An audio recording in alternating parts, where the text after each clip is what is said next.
Says we're live. Hey y'all, we are back for another live. And if you missed the crappie video that dropped earlier today, there is a crappie video which has been requested in the past. Yeah, It was a pretty fun day. multiple times it's been requested. Yeah. So today we got Corey back, Brian's back, got a vacation this week, and unfortunately I'm back too. Oh, I didn't even turn all the lights on. I know. I was thinking it was kind of I'm dark. not squinting. Yeah, There we go. I can't see blank around here. No, that's more like it. There we go. Now we have faces and not just dark. Today's topic is topwater fishing Well, so and a whole lot of randomness. yes, Mainly topwater fishing. but the thought process is it's warming up out there, right?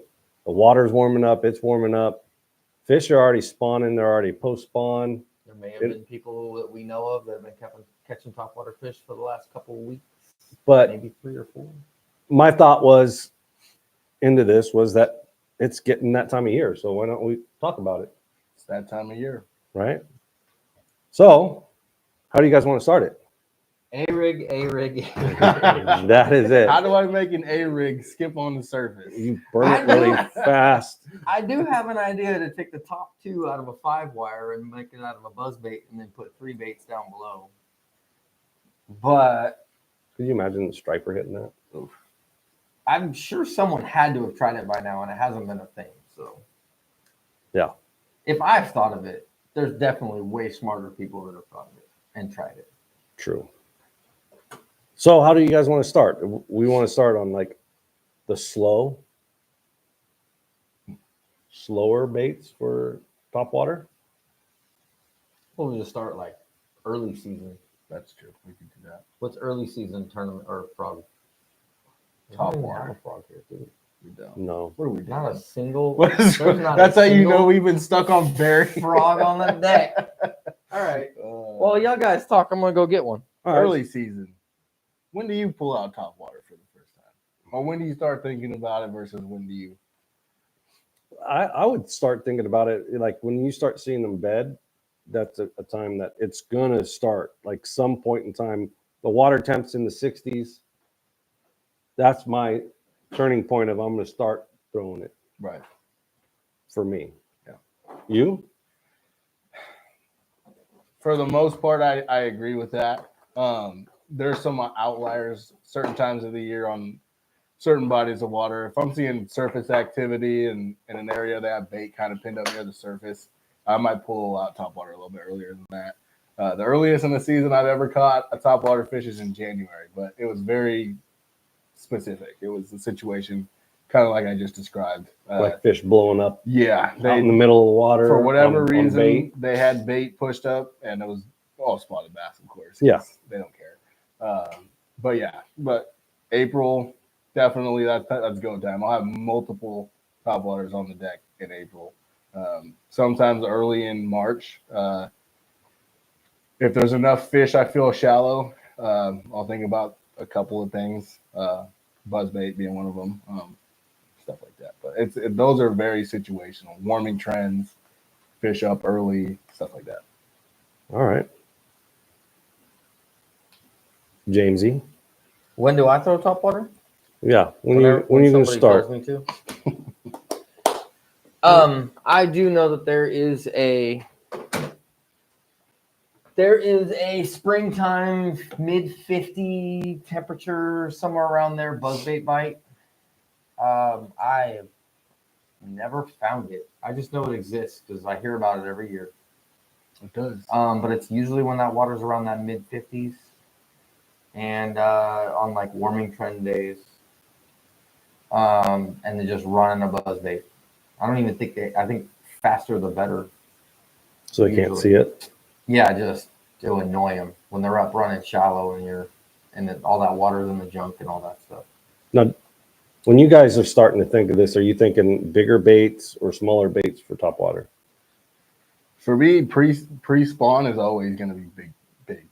I'm rarely downsizing in the pre-spawn. So it would definitely be a bigger profile no matter what it is. So is that thought process for the pre-spawn where they might just take a shot at something bigger to get that good meal before they're going into the spawn? Yeah, that, and I feel like the bigger female fish on the lake sometimes will spawn a little bit earlier, so you're kind of hoping that they're going to be up there already and aggressive. So You smaller or bigger? I usually don't throw topwater until post spawn. For what reason? I'm usually fishing other stuff pre-spawn and spawn during the spawn. Was that? Yeah, I don't know. Just for some reason, I kind of forget about it until it starts to get warm. The first bait that I pick up is a Spook Junior throughout the whole year. Which one? What do you got? Oh, I think it's called Foxy something. Gotta get up. You're gonna have to get up a lot if you haven't noticed. It's called Foxy Shad or something like that. The color that I used to throw is discontinued, but it's very similar to this. Honestly, I really care about a neutral side and a white belly. That's all I really care about. I mean, heck, you can see one of these is blue or yellow. It's yellow. And it actually has, like, as you turn it, the inside flashes different colors. I don't think it honestly matters. Like, in the same day that I'm catching them on this, I can throw them and catch it on this. Right. It's just whatever one I grab out of the box or I feel like throwing. Do you change the hooks out on those? I absolutely change the hooks out on these Spook Juniors. The original hooks that come on the Spook Juniors, throw them away. Yeah. And the original one that comes on the Foxy Shad has feathers. I am not a believer in feathered hooks. I don't want to draw attention to the back of them. But I changed them out with the KVD triple grips and 2X. That's what I changed them out. And then honestly, just put as big of a hook you can on there to keep this thing afloat. If it's too big and it makes it sink, then I put one size smaller back on it. Traditionally, I can get a number 2 front and back. But some of the newer ones, you can only get a 1 on the back. You can't do double 2s. It'll sink the bait. It's hard to get it to walk if you pause it.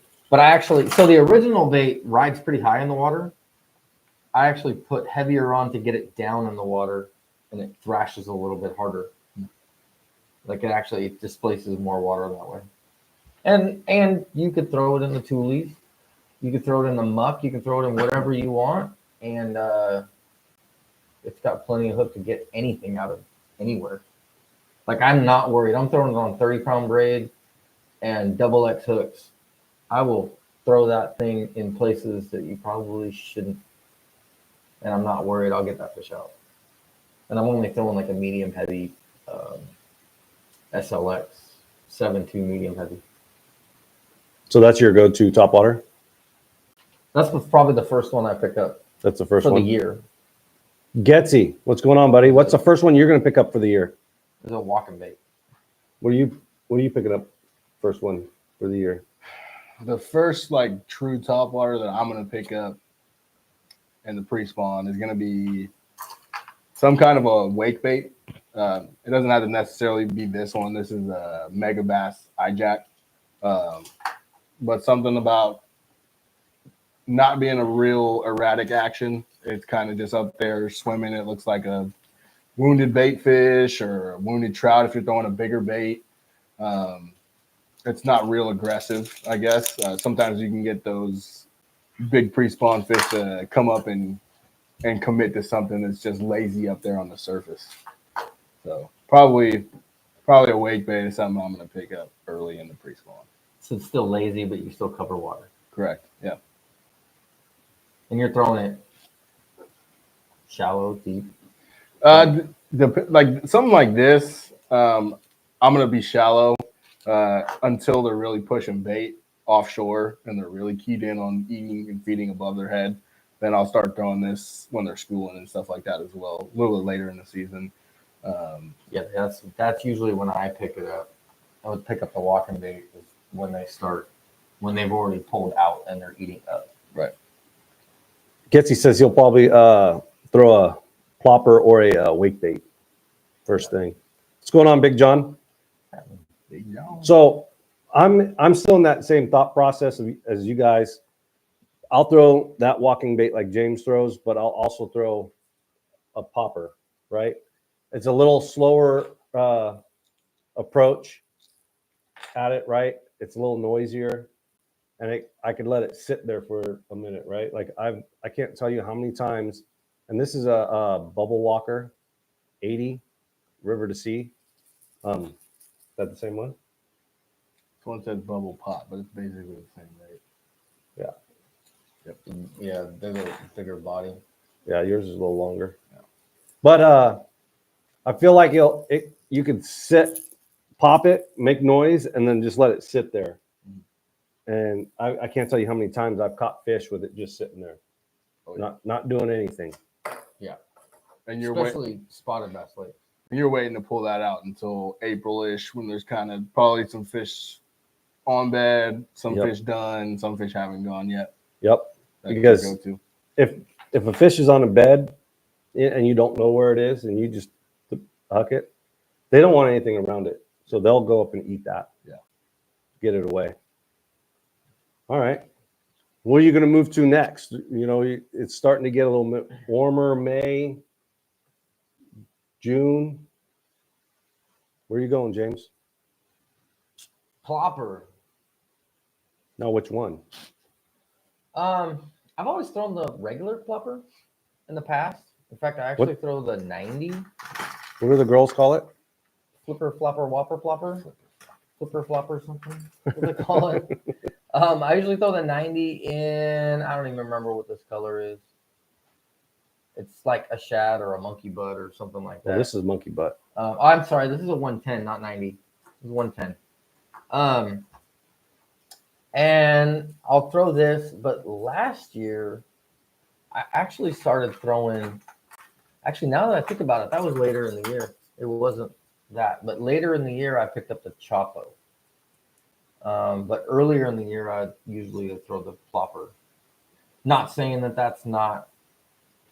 These are interchangeable to a certain extent, but they definitely have days where one goes or the other goes. Doesn't always pop off. What are the differences that you see in those two baits? Because I don't throw.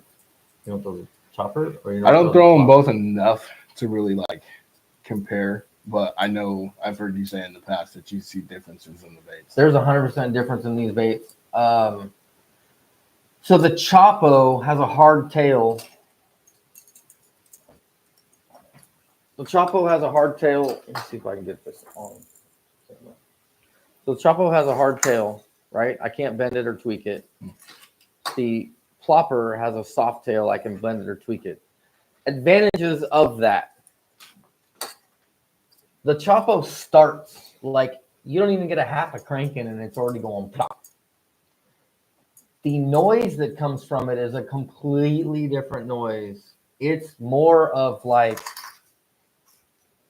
the Chopo sounds like you're slapping the water, like it's hard pop. The plopper just sounds like you're just like it has a little subtle pop to it. Which is kind of why, like, I start with this one because it's a little more subtle. Right. But in the summertime, that loud annoying, they'll just, for some reason, it pulls them out of it. Like it's like you piss them off, basically. They'll murder it. I do know that the plopper seems to work better if there's rock around. Interesting. For some reason, and the Chopo seems to work better if there's grass around. Will they still work in each situation? Absolutely. But if there's rock around for some reason, that's kind of what I've noticed. Kind of weird. Going right back to that, one of the things I noticed, because one of the Comanche tournaments, my partner was throwing a Chopo, and I was throwing the Whopper Plopper. They're same size, right? A little different. Size. Yeah, the 130 size. Well, the Chopo's a 120. But we were in the wind, and he was hooking fish. I wasn't even getting blown up. Throwing a Chapo. Throwing a Chapo, and I was throwing the plopper. As soon as we got out of the wind, he quit getting bites, and I started picking up bites. Yeah. Is it a coincidence? I don't know, but that's that small thing that was like, huh? It's that sound. That sound is, and that was at Comanche, right? Like we're out in the middle of nowhere. And I've seen that with other baits, like for instance, like a vixen versus, we'll just say like a regular spook. So like a vixen versus a spook, for some reason in chop, I'll do better on the vixen than I will on the regular spook. And I think it's just because it has like a louder or tinnier sound or something, like the sound's just different. I don't know if it really matters, but on like a calm day, low wind, that spook is hard to beat. Big John says jitterbug is a good bait that not very many people throw in it, but it works. Jitterbug. I Song with that. Jitterbug. I don't know. For all the old people's phones. There was one time at the Delta, James was throwing your Spook Junior, and it was a little windy. You were catching fish, and I picked up this one. This is a Whopper Plopper 75 in monkey butt. I just wanted to pull it out because it's called monkey butt. But I tore them up. Yeah, out there. It definitely there is. So the 75 is kind of that like combo between a bigger bait and a smaller bait.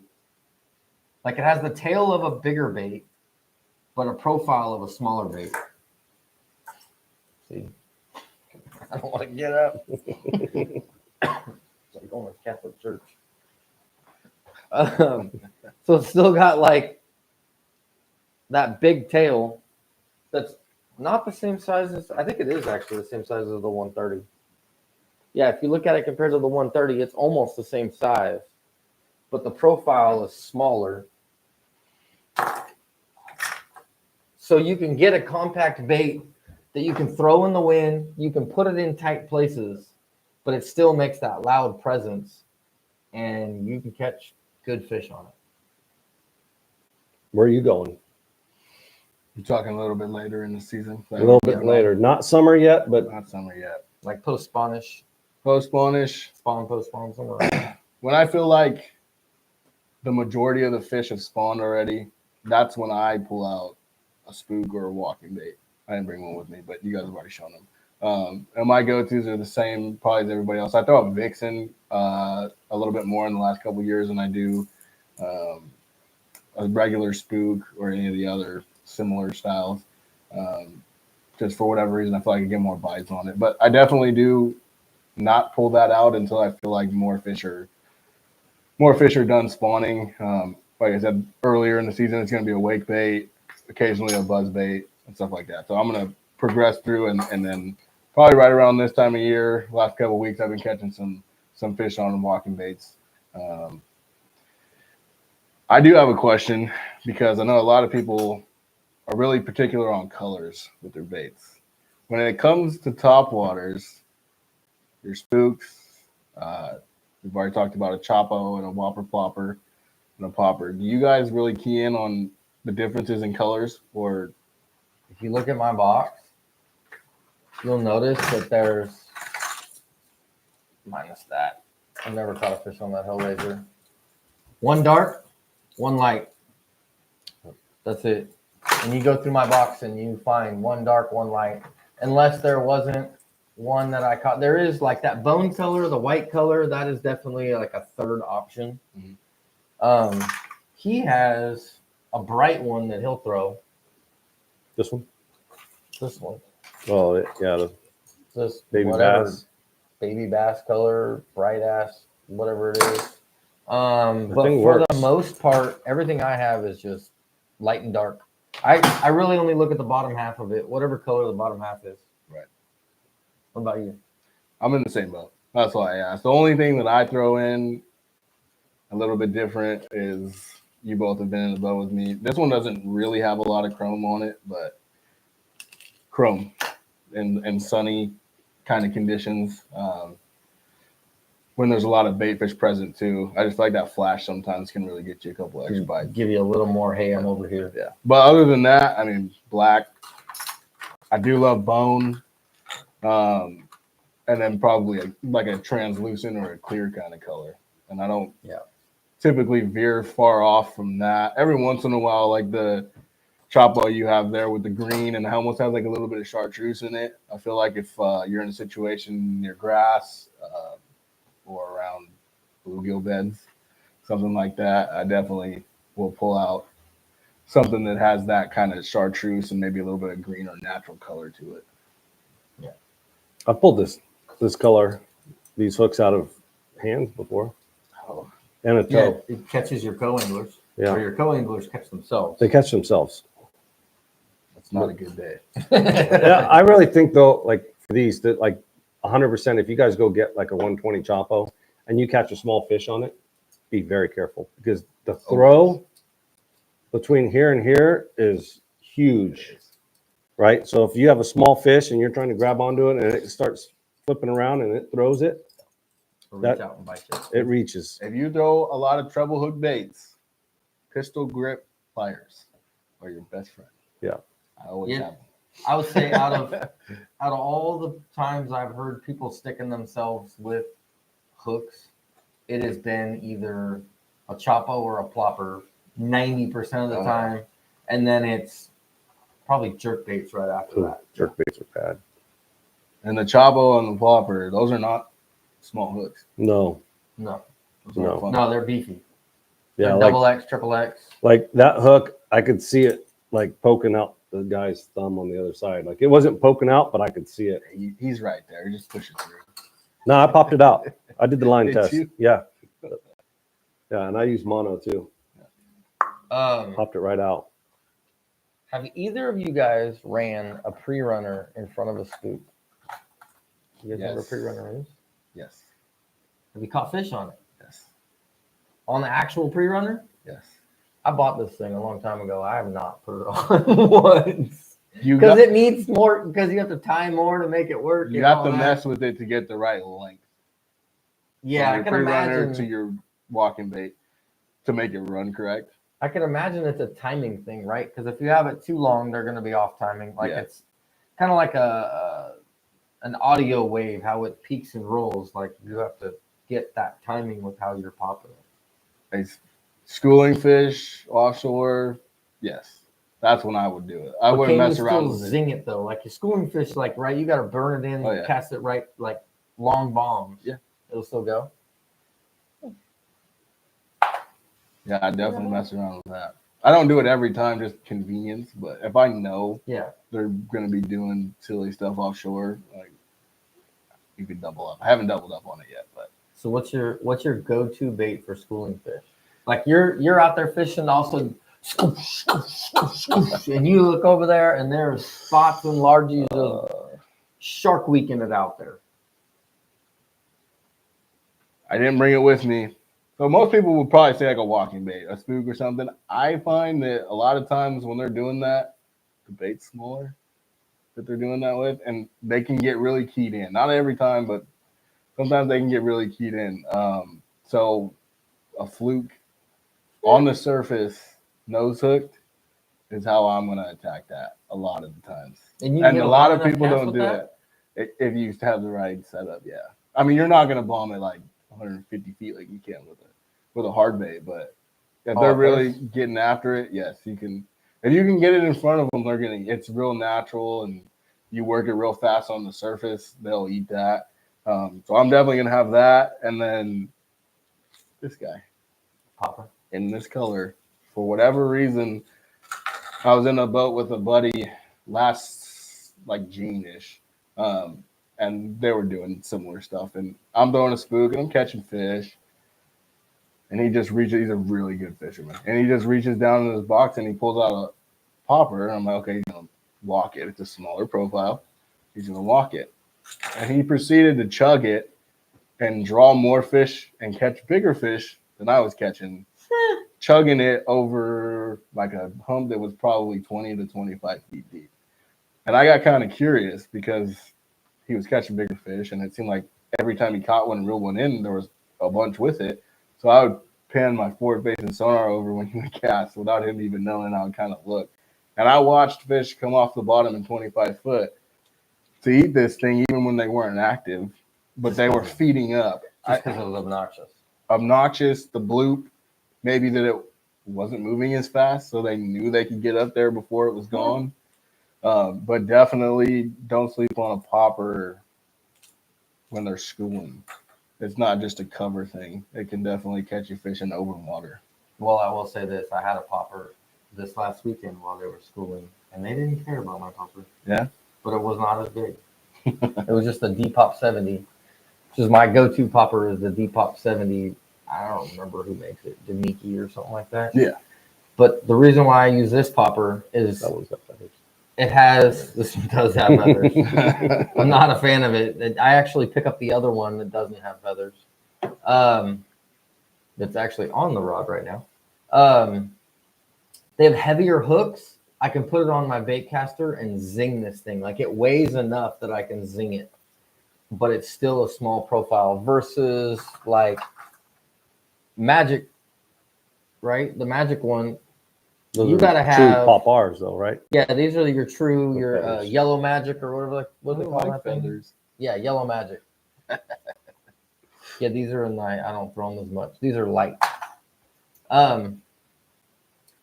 You gotta put this on a spinning rod, really light line, cast it out there, give it little twitches and all that. You can overpower it.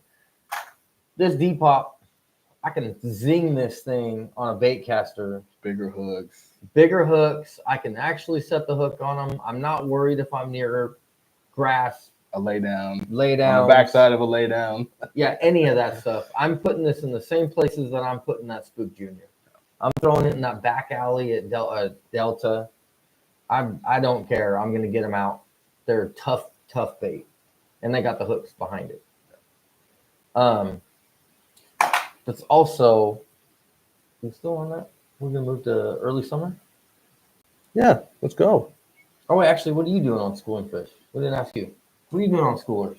I'm gonna throw either the monkey butt and go slow with it, a popper, or the walking bait, where I could get them in there. It's really what I'm going to be doing. I'll probably be throwing the mini popper and monkey butt. So one of the reasons why I like the Spook Junior is because you can cast it a mile. Same thing as that Depop, and then that popper is going to do the same thing. Yeah. You can cast it a mile. You see them school, and you get like I get it to where I like when they're coming up, I look at them and I'm like, oh, I'm like 10 foot short. Like I'm like, just come a little bit closer and blow up one more time. Or you'll try and send it on them anyways, just to see if you can pull them to you. And yes, I'll throw an A-rig on them. Absolutely. If they're school. We knew you would. Yeah. A-rig's Yeah, fun. A-rig with flukes on it. Yeah. Moving it. Shaking the them in. water. Yeah, shaking them in with an A-rig. Straight braid? Were we straight braid? Everything Across straight the board? braid. Yeah. Never mono, leader, anything? No. If it's Sometimes. Topwater, I'm on braid. Sometimes, depending on my rod. Yeah, I found certain baits, especially in schooling situations, when you got it laying over the side just in case they come up blowing, and then you zing one out and it fouls up on the front hook. I had that happen to me a lot. So I did start messing with like a small section of mono leader, and it definitely keeps it from fouling up as much. I haven't. Especially I like very rarely get a foul spooks up. for me. I think it's because I upgrade my hooks. I try to get away with the biggest hook possible. Yeah. Well, that's what, like I said, I do on mine. But traditionally, when I'm hard, actually, I take that back. You know what? You said you throw the Vixen, right? Mm-hmm. Yes, I get that when I run straight braid on the Rover / Vixen. Well, look where the hook is. I do get line grab. I forgot about that. Mm-hmm. I do get line grab on this bait, I throw that too. but I don't. That's one of the culprits. I don't like. You can see on the Spook Junior how much farther back that hook tie is, or that first hook is.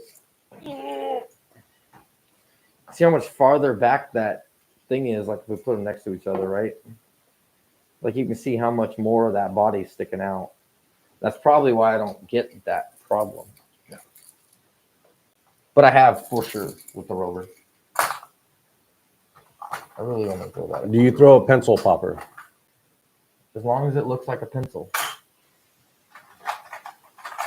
Because this is my pencil popper. Literally a pencil. And it's a pencil popper. Made by Lucky Craft.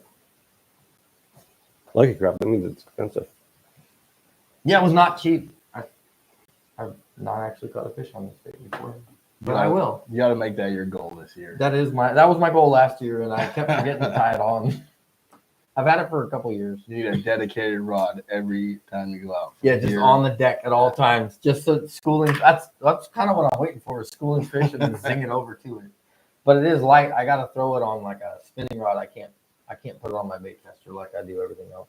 That's part of why it doesn't get put on, is because I usually only have a bait caster for Topwater. Now, when do you guys go to your like big rovers, or the Vixen, or Wind. when it's windy? Well, that's when I put the Spook Junior down and pick up a bigger walking bait, is wind and waves. So like the rover, Yeah, the rover, because it just draws more attention when that wind is there. Tango Dancer.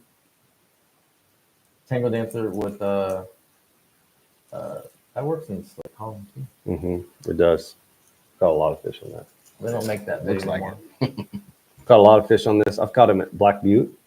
Have you ever fished there? Yes. Good little lake. Yeah. Clear Lake? It's too small to fish for a company. I know. Now it is. But yeah, I've caught a lot of fish on that Tango Dancer. So for me, to answer your question, I don't throw smaller spooks or walking baits. Like the junior size, I don't ever throw them. I don't even think I owned any really. But when I do pick a spook up, it's going to be that rover size or the Vixen size. 120? Yeah. 128, I think it is. 4.5, 128. 5 inch, Yeah, whatever. 128. That's what I mean, it gets a bit better when there's a little, for me, and when there's some chop on the water. In those super slick conditions, I'm going to go back to that, working a fluke real fast on the surface. That's what I would do. Yeah, that's when I have the junior. So you're running the fluke the same time I'm running that junior. All right, so let's get in more in the summertime. We're really going delta fishing. That early summer bite is when I pick up the wake bait / Silly Sally is when I pick that up. And They just got a website out. and Now you yeah, can pick up baits from them. it's Expedition Baits. Ugh. Oh yeah, those stickers too small. Expedition Baits, Silly Sally. It's a kid. I don't know, he's like 20 something. Yeah. Young gentleman. It's got a robo worm in the tail for that, and then this thing actually kind of like accesses like right here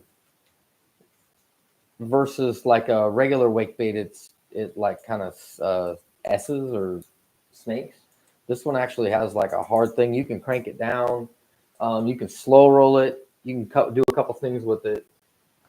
You can walk it if you want to. I know he's got a new color out, California Newt. Yeah, that's one of the California Newt is one of the ones that keeps getting reordered and keeps making it.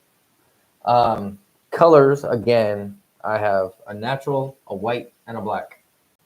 Yeah. Black with a red belly. Fire belly or something like that. Yeah. That's the one that actually does the best. They're supposed to be like a rat, but they're more of like a lizard. Yeah, it's called a lizard. So the difference between a rat and a lizard, from what I understand, is the joint. A rat joint is in like the middle to front, and a lizard joint is in the back. And that just, like I said, that access of where it turns is different. Yeah. Those baits work. Do really good on the Delta with this. Pick some up. Yeah, they're $80 a piece. It's all right. Yeah. They catch them. They catch them. They're what's that? Not composite. The foam thing, not foam, plastic foam.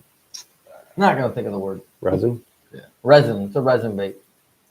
But really solid. Yeah. Definitely. That's what I'm gonna pick up for sure. And that's kind of right before frogs get going. Yeah. I'm gonna pick up buzzbait. And I think this is a booyah bait. It's got the clacker. James hates it. Well, it works. It It's just works. loud. It, Like when he finally like puts it down after he's been throwing it all day long, it's just like peace. It's not still ringing in your ear. Yeah, it's still like it's just when you hear it like 3 days straight, you're like, okay, I've heard it. But it works. You catch fish all day long with it. yeah. And multiple different bodies of water.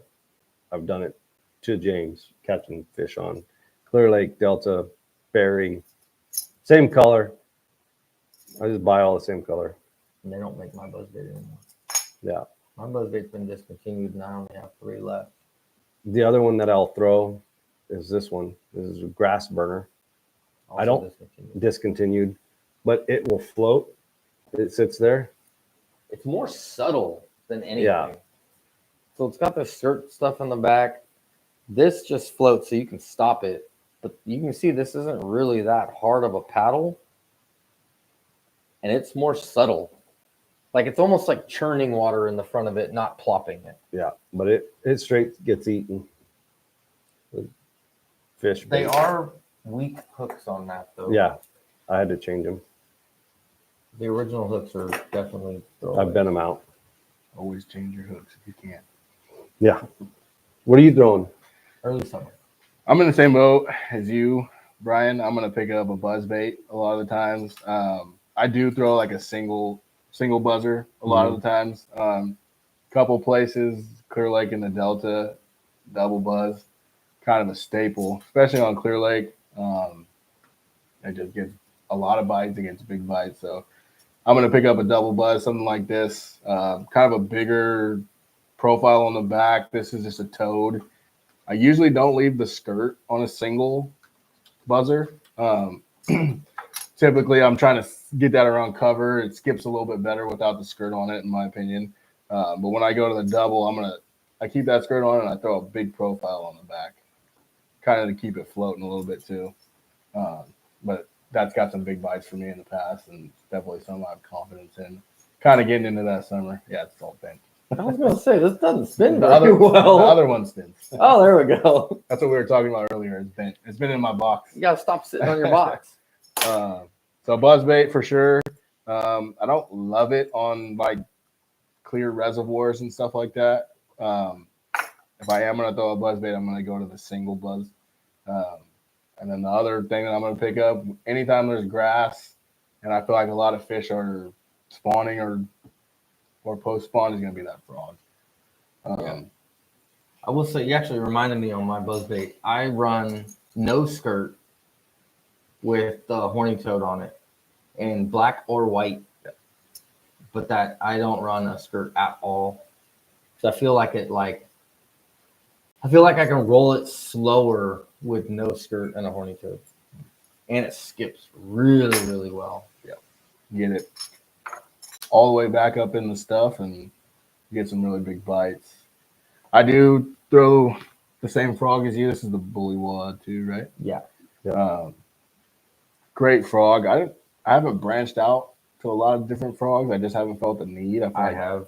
And This has a really good hook in it. It's super soft and collapsible.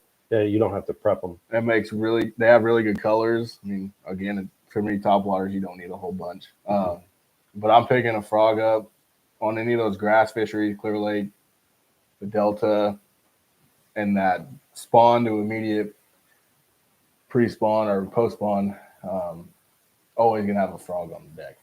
yeah, this is actually a new frog. It doesn't even have, it's not even beat up. It's because I killed my last one. My last one was the chin was all tore up. It was Have you ever I messed? couldn't even keep water out of it. You ever messed with the smaller ones? I have.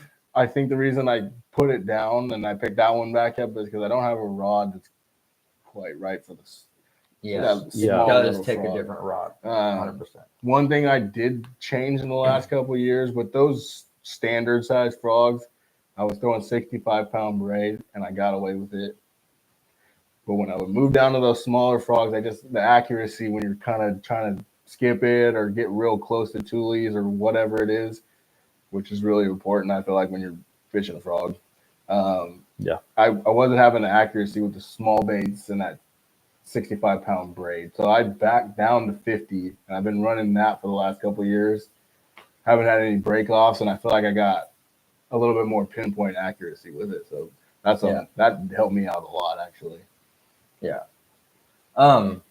I still run 65-pound braid with my smaller ones, but the rod Helps. is the difference. Yeah.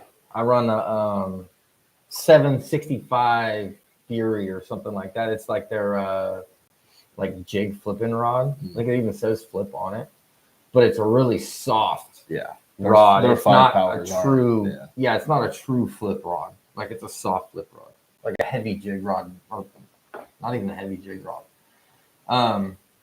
I like the smaller popping frogs for Topwater. I get a lot of bites with them, but I walk it. I don't pop it.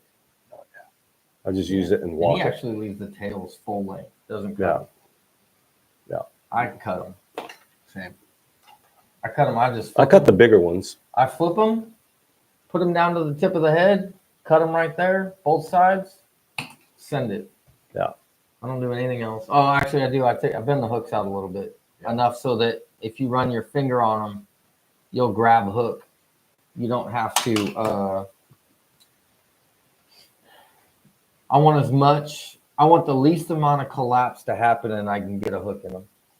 Yeah, depending on the brand of frog, some of them, those hooks they're really tight to the body, and there's a lot of body still on top. So bending those hooks up just a hair,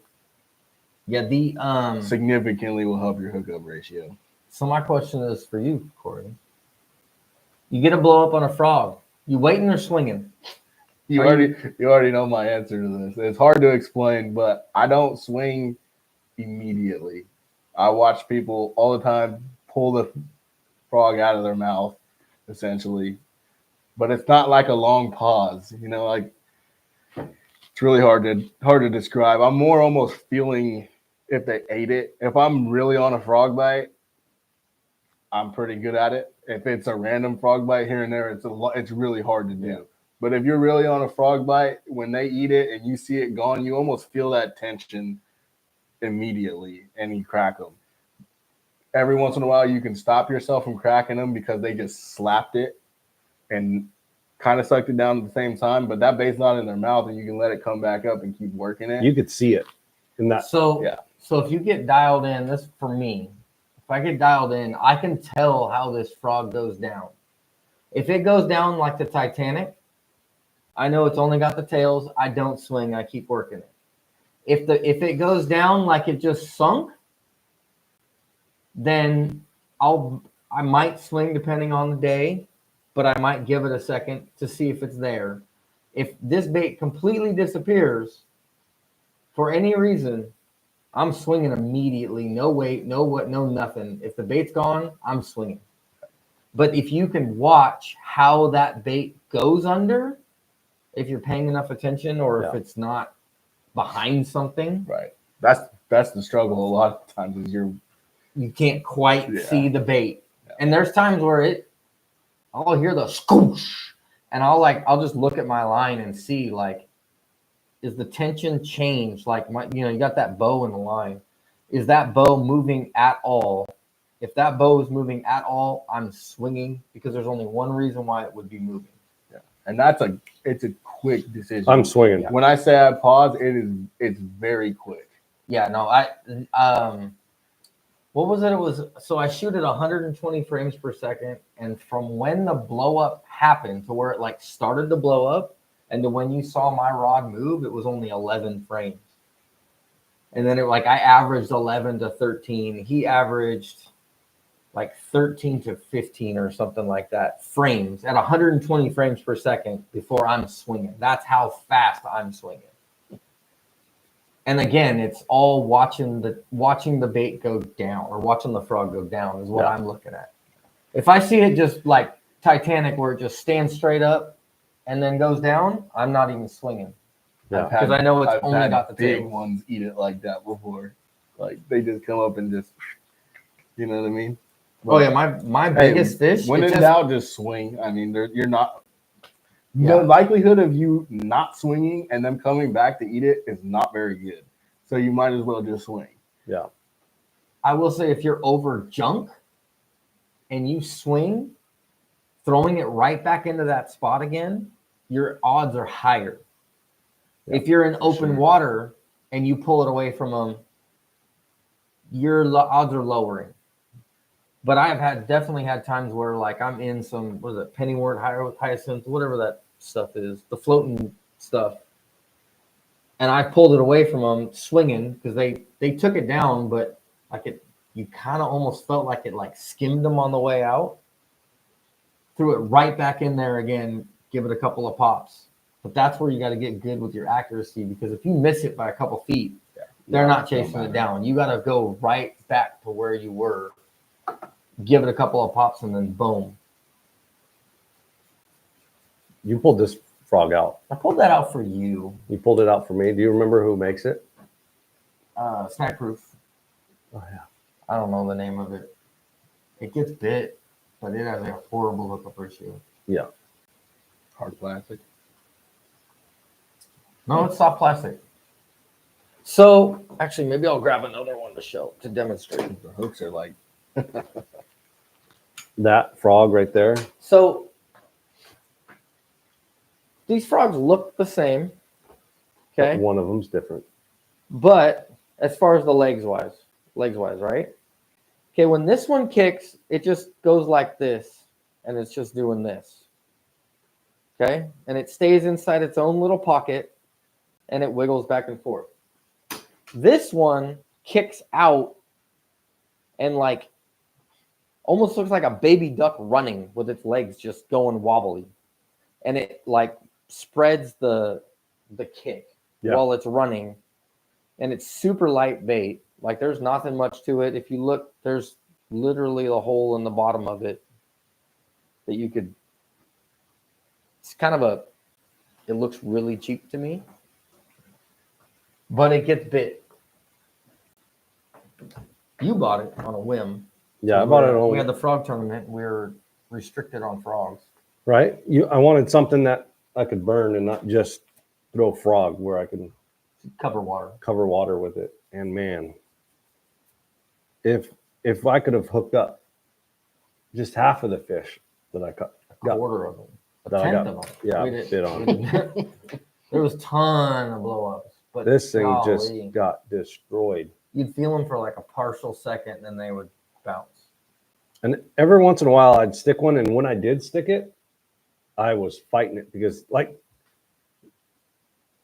I was fighting it to get the hook out. Like it was. Yeah, it's got like a little short shank hook inside of it. Yeah. I bought a couple just because it worked really, really well to get bites, but I actually was trying to figure out how to modify it to get that hookup ratio higher. I wonder if you could put a straight shank, longer, like frog hook in it. I didn't think about going all the way through the body in a longer hook. Right? Why not try that? Where there's no joint in it, since it's got that joint.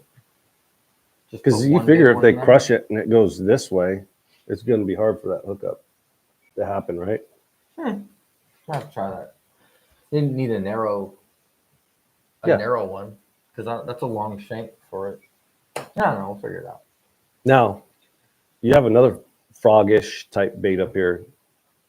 I know you throw it. This bad boy right here is a pop and perch. They make a smaller one. This might still be pop and perch. Baby. It's got a different name, but it's a smaller pop and perch. That's actually the one I throw the most. It's just hard to see on camera. So it's got a little cup face on it. They make the other one that doesn't have, it's got the pointed face to it, and that thing will dance on itself like it. The other one, pad perch. Pad perch, yeah. The pad perch will dance on itself like you. If you want to put something over the top of a fish and not move it, but have a ton of action, a ton of movement, the pad perch is it. The popping perch also will, but it doesn't. Like it's really good in the white and the black. In the for just working it as to be a little bit different. If they are shad related, I will pick this thing up, especially if they're like, let's say it's like Clear Lake and there's fish sitting and they're waiting for a little school of bait to go right across that last 1 foot of water.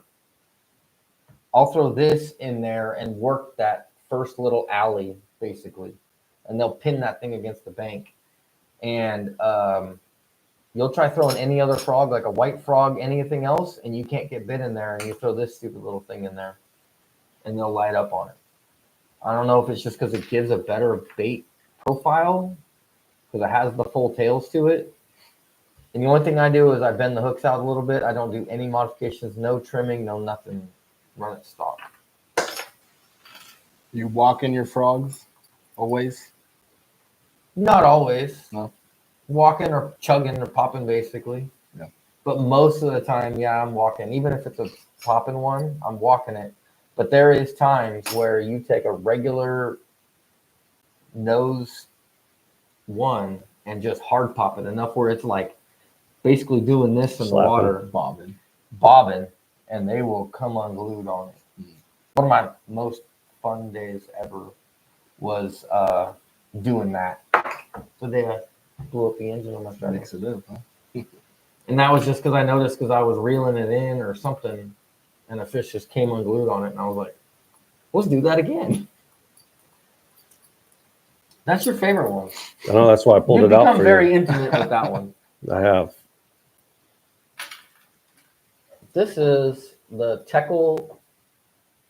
No, I don't remember the name of this one. The one with the duck feet Yeah, I on was it. gonna say those look like little duck paddles. Yeah, they're like little duck feet. You know what those feel like on your forehead? Brian really likes them. I know what I don't want to know. Brian really likes them because they leave little ninja marks Yeah. on his forehead. Because he took one of the forehead. Part of the reason why I didn't originally pull this bait out is because I can't. It's like this one. They'll blow up on it, but I can't get hooked up on it. I do not know why. They say wait for it, right? I'm not very good at waiting for it. But they say wait for it and use a softer rod. I've changed the hooks on this. I've done a lot of different things to try and modify this bait. I can't get hooked up on it. Notice the front. Bend it like that last one. Yeah. Well, these do that too. Maybe not. One of the ones do. Strike King, I think, does. Kind of looks like the line tie is at an angle down too. Yeah. Yeah, it is. So it runs kind of like body up. Like this little line tie is level with the water. It sits down a little bit. Mm-hmm. And then these little legs just go back there just kicking away. It makes a really, really cool sound in the water. Yeah. Because you can imagine the scoop, scoop, scoop, scoop sound in the water, and then they're it does clinging what? each other. What kind of sound? And then they're clinging each other. Is that can you throw that at the frog derbies? Yes. Only? Yeah. They call See the that one weight a in the frog. Actually, no. Yes. Yeah, You can that's throw a that frog. one because they still call it a Hollow body frog. yeah, they still call it a frog. The clinker you cannot throw because they call it a wake bait. This one you cannot throw because they call it a wake bait. Interesting. It's got it's got two on that. Honestly, I keep forgetting to throw this thing. I don't know if it's good or not. I just keep forgetting to put it on. And then Spro makes a version too. Spro makes a version with just regular Colorados on it. Just trying to throw something different during those frog tournaments. You know what I mean? Like Yeah, that's you're what trying it to made me think of. Was, burn bait. You know what I mean?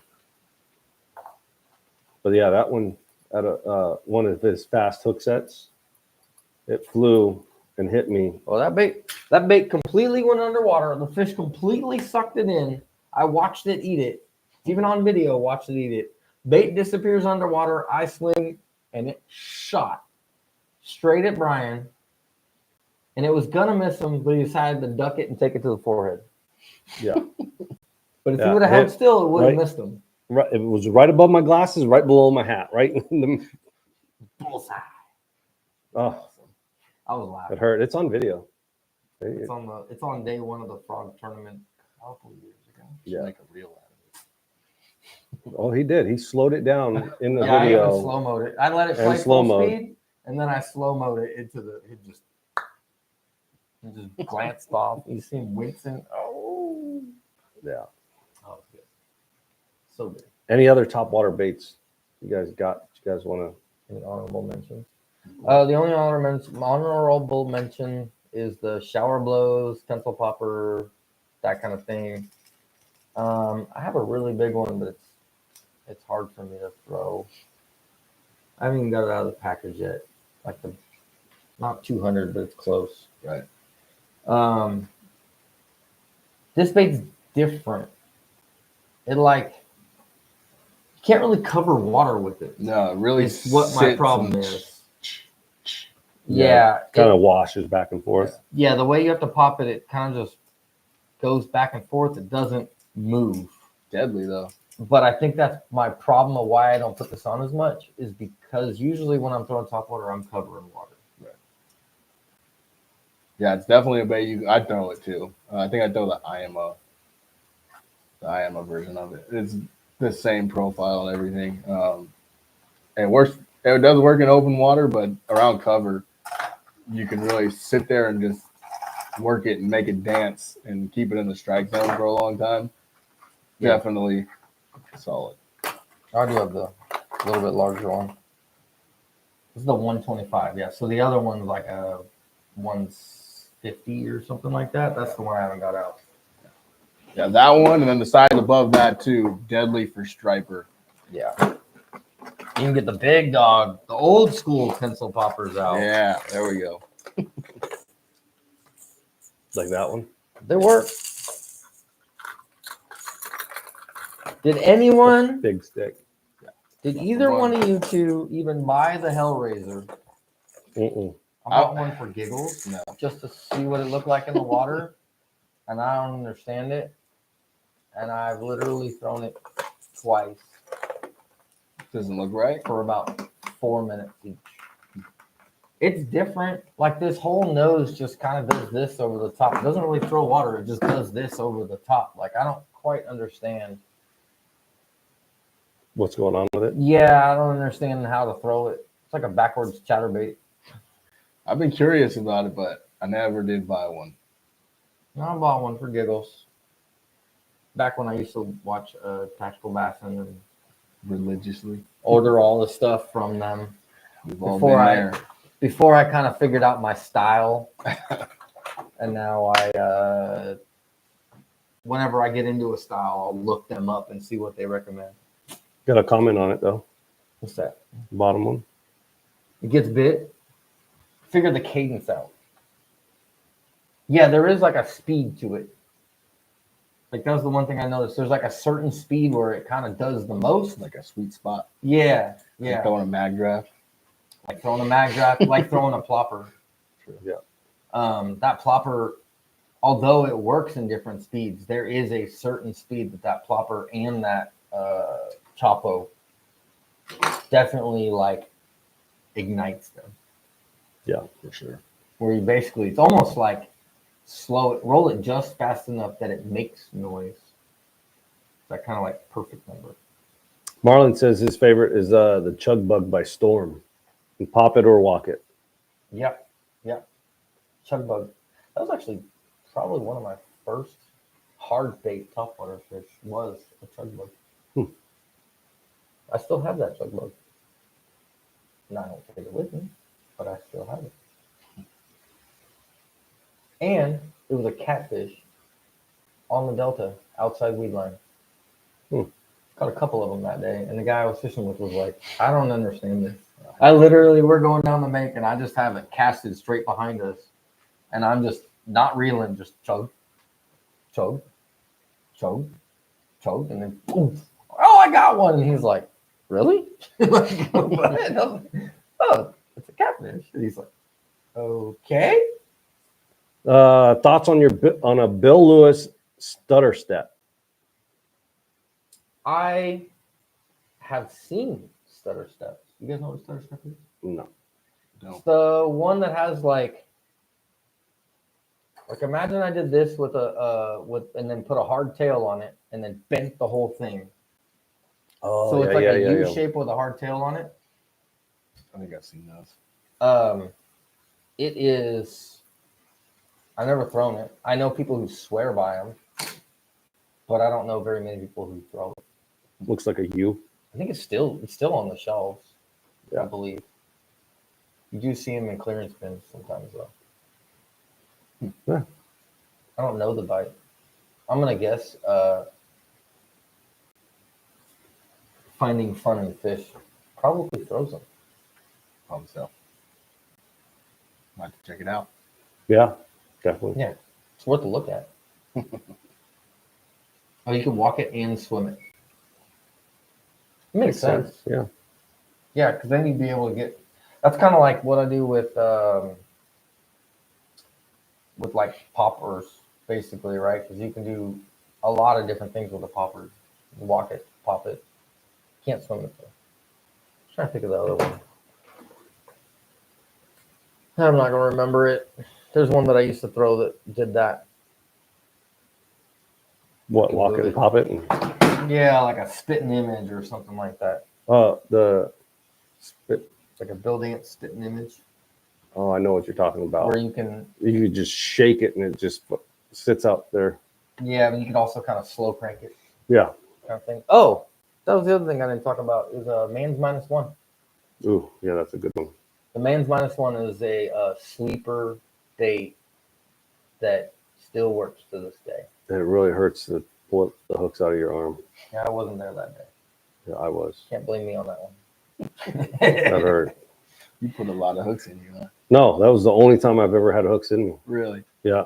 At least And past the barb. At least past the barb, yeah. My partner had a 7-foot rod on an 18-foot boat and was side arming it, and it hit the back of my arm as I was in the front of the boat, and On cast. on cast, and it didn't go down. Wow. Yeah, I couldn't extend my arm out. It was bit on there pretty good. I'm getting kind of hungry though. I think it is food time.